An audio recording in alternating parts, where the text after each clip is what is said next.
Pak Yadi, apakah ada lagi? Iya, thank you. Mm-mm. Nah, terkait dengan disinggungnya Hagar Ismail tadi, Pak Nanang ya, Ya, saya terus terang nggak gitu ingat kisah-kisah terkait Ismail yang menjadikan kita tetap menghormat Ismail gitu ya. Padahal kan Ismail tuh di salah satu mazhab Ismailiyah orang Islam.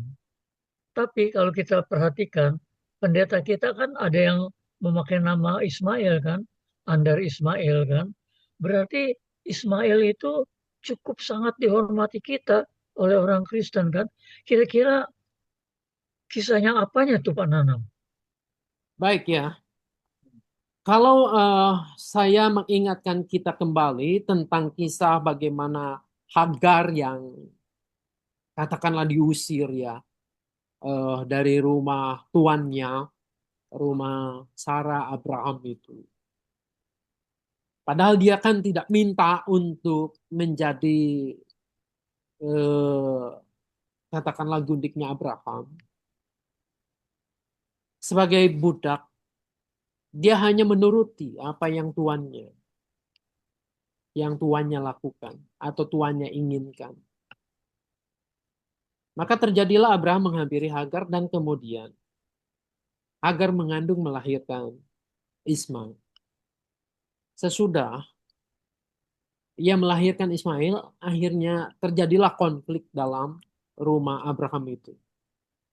Ini yang Alkitab katakan menyebalkan hati Sarah. Dan kemudian Sarah meminta Abraham untuk usirlah.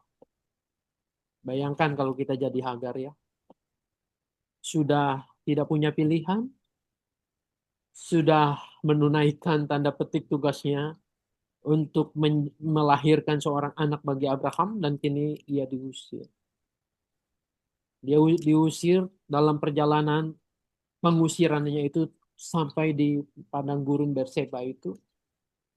Di situ saya pernah menjelaskan bahwa ini sangat sangat mengerikan dan sulit sekali dihadapi oleh seorang yang eh, perempuan membawa anak.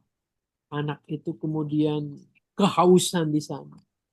Seorang ibu tidak tega untuk melihat anaknya mati kehausan.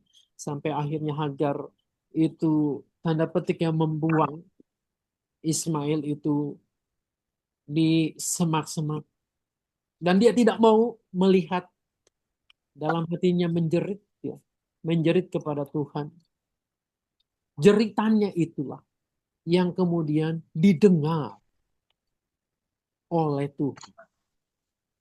Maka nama Ismail itu adalah Allah mendengar. Allah mendengar teriakan, Allah mendengar jeritan tangis Hagar ini. Jadi mungkin ketika ada nama orang Ismail ini tidak harus selalu dikaitkan dengan oh ini adalah pasti orang Muslim, tetapi adalah maknanya. Mungkin punya pengalaman dengan itu, punya pengalaman aku mengalami sesuatu yang sangat sulit, aku terbuang dan tersingkir, tetapi Tuhan mendengarkan apa yang aku teriakkan itu, apa yang aku keluhkan. Nah, disinilah nama itu muncul. Selanjutnya, ya memang tidak banyak kisah tentang Ismail ada di dalam kitab. Tapi justru disitulah bahwa kita boleh diingatkan bahwa sejak semula keturunan Abraham itu memang diceritakan. Ada kisahnya yang jelas, ada hal-hal yang bisa kita maknai, kita teladani, dan juga kita terapkan dalam hidup ini. Ya, kalau kembali ke tema kita adalah ini sejalan juga nih bahwa kisah Ismail ini dengan apa yang tadi kita bahas, bahwa Tuhan senantiasa mendengarkan setiap apa yang kita keluhkan. Dampaknya mungkin ya rasanya gelap dan tidak ada kita melihat tanda-tanda Tuhan menolong. Tapi percayalah, dalam situasi yang demikian itu Tuhan itu senantiasa peduli kepada kita. Ia merancangkan kehidupan yang terbaik buat kita dan ingin menjadikan kita versi yang terbaik dalam hidup kita. Tinggal sebenarnya kita jalani hidup ini sesuai dengan apa yang Tuhan inginkan. Mungkin itu Pak Yadi yang bisa saya ulas dan saya jawab. Terima kasih. Iya, thank you. Ada lagi kah yang lain? 10 menit lagi. Masih ada waktu. Ko Kim Siang, apakah masih ada hal-hal yang perlu didalami lagi? Hmm, apa ya? Ya, mengomentari itu ya, yang soal nama Ismail ya. Saya ingat Pak ya, ada pendeta namanya Muhammad Abta Titik Ibrahim, pendeta apa Pak namanya Pak? Depannya tuh. Ya, mengenai nama itu saya kira Jadi ibaratnya udah nggak bisa ini lagi. Kita juga udah nggak bisa mencat, oh ini udah pasti di Islam nih. Katanya dia Kristen Pak. Siapa namanya tuh Ibrahim Pak, ada Muhammad Ibrahimnya. Yang jadi ketua pesantren itu Pak, yang kabur ke Amerika Pak. saya nggak terlalu familiar dengan nama itu. Nah, Namun sekali lagi, dalam kehidupan orang pasti ada sebuah pergumulan tentang nama. Ada yang membiarkan nama lama itu tetap melekat di dalam diri seseorang. Sama seperti nama saya, Nanang. Ada orang mengatakan Nanang itu pantasnya Ustadz, Ustadz Nanang. Gitu.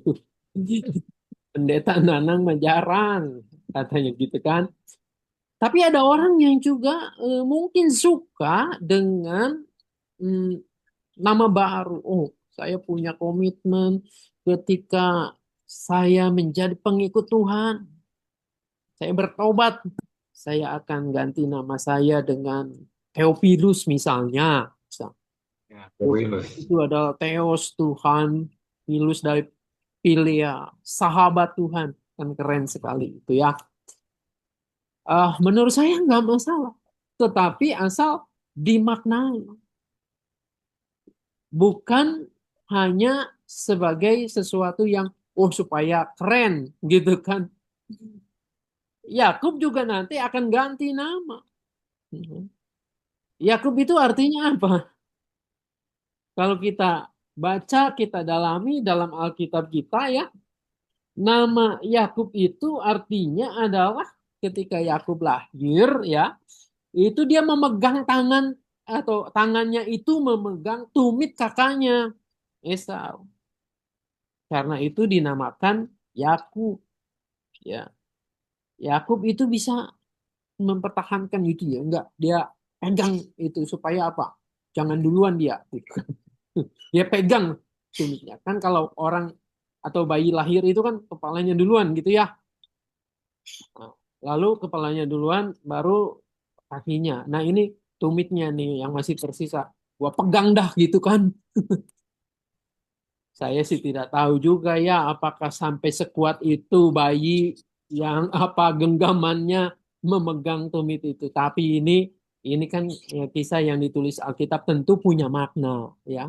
Sejak dari kandungan itu memang demikian. Ia juga bisa berarti menggeser atau menggantikan nama Yakub itu ya. Nah, kemudian kita bisa lihat bahwa nama itu berubah menjadi Israel. Dari kata Yakub itu, Tuhan mengatakan namamu sekarang Israel. Apa artinya? Hidup dengan mengandalkan anugerah Tuhan. Jadi seiring pergantian nama itu, ada makna baru.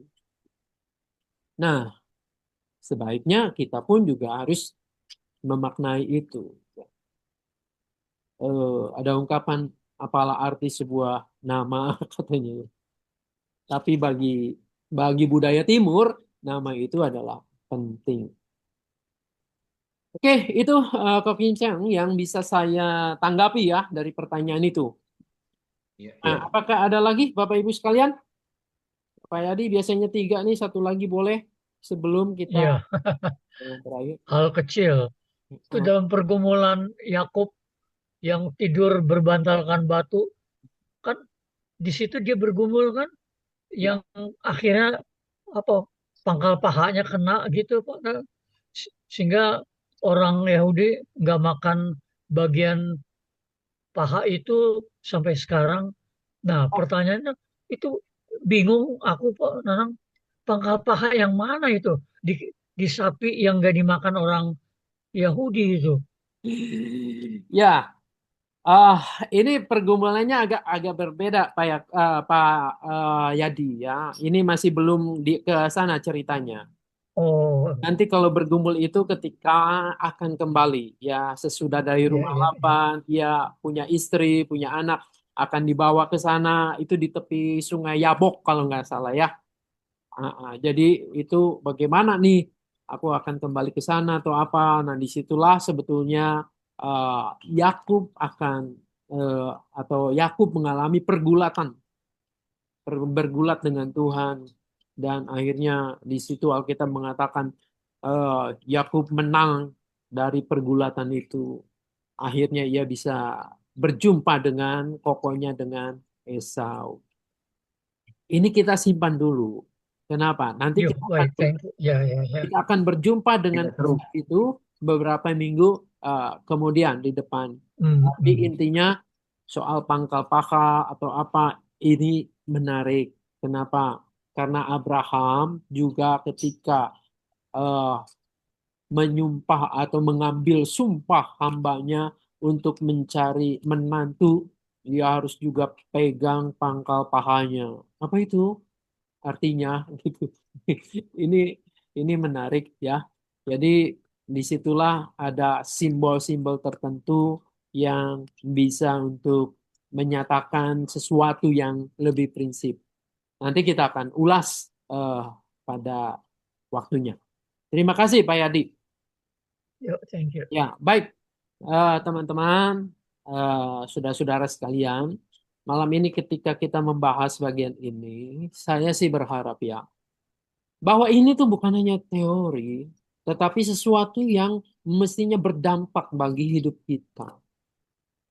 Saya ingin menekankan lagi soal eh, tadi di awal pertanyaan dari Pak Yadi itu, ataupun ya mungkin sharingnya. Ada orang yang memang betul-betul mengalami pergumulan sampai mempertanyakan eksistensi Tuhan, mempertanyakan apakah Tuhan itu mencintai, mengasihi saya, atau Tuhan ada atau tidak.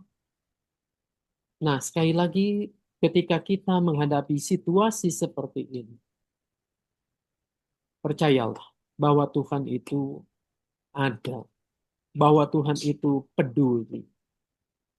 Ketika kita berhasil melewati situasi yang pelik seperti ini, maka yang terjadi adalah pergumulan kehidupan iman kita itu menjadi lengkap. Tadi saya mencontohkan dengan Elia, nabi besar yang pernah mengalami aku mau mati saja, tapi Tuhan menyertai Elia melewati masa itu, masa-masa krisis itu, lalu Elia kita tahu diangkat naik ke surga. Sama seperti juga pergumulan Yakub yang hari ini kita gumuli, kita bahas. Ia akan terus melanjutkan perjalanannya ketika melewati masa-masa krisis ini. Tuhan izinkan Anda dan saya, teman-teman yang lain mungkin mengalami masa itu adalah dari sisi pandang yang positif menolong kita untuk semakin tangguh, semakin mengenal Tuhan kita, semakin dibentuk, dan jangan lupa itu menjadi teladan iman buat orang-orang di sekitar kita. Nah, ketika kita menjumpai orang-orang yang sedang mungkin depresi, putus asa, mempertanyakan Tuhan, jangan buru-buru kita menghakimi. Kok imanmu cemen banget? kok begitu saja nggak bisa. Lebih baik jadi pendengar, lebih baik kita memahami, jadi sahabat yang bersama-sama berjalan di dalam masa-masa krisis ini sehingga menemukan sebuah eh, cara atau jalan hidup yang betul ia melihat harapan itu tidak sia-sia karena Tuhan menyertai. Demikian, Tuhan memberkati kita semua. Saya serahkan kembali ke Cen. Silakan.